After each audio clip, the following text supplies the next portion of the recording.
and you're left with zero. Only for you to even leave as the tenant, and then he or she will take in another person to come and stay in that same environment that destroyed someone's life. How is that fair?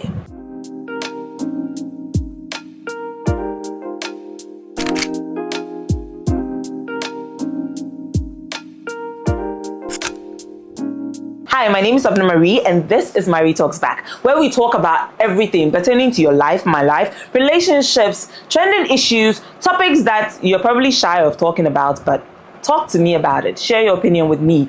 And if I agree, sometimes if I disagree, I'll still bring it on regardless. Just talk to me about it. Let's talk about it together as a community and as a family, because what affects me affects you, whether you like it or not. That is how human beings are able to strive in this world. Thank you. Today we're talking about June. June is such an insane time for Ghanaians. Okay, especially people living in Accra. And it's so crazy to me how people forget so easily as soon as this rainy season stops. Right now, there's just so much happening, and I know we are quick to blame the government for everything, but what about taking accountability for the things that we've also done?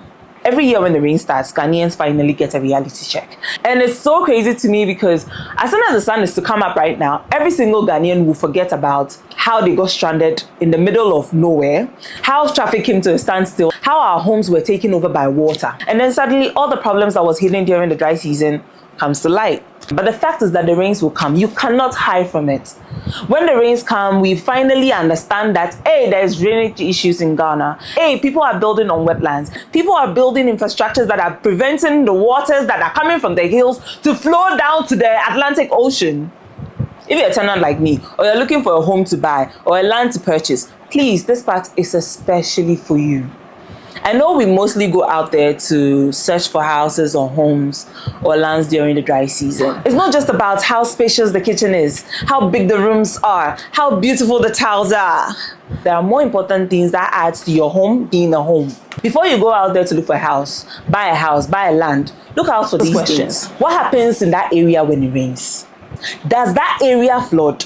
Is it prone to flooding? Can vehicles access roads when there is a storm? What are the experiences of your current neighbors during the past rainy season? This is a quick one. Since we're already talking about rooms and rents and houses and tenants, let me quickly rope in the rent control department. I know you guys are currently doing well. You could do more, but you're doing well, okay? But I need you guys to see if you can incorporate this too as well. A lot of tenants go through so much at the expense of just looking for a home to stay in for a year or two. Things like this happen and they are devastated. They lose their properties. A young girl, a young boy that has just started life has gone to rent a house, and the person knows, say, he's built on a wetland, he's built in a waterlogged area. Maybe it's time for us to look at shared responsibility between the landlords and the tenants.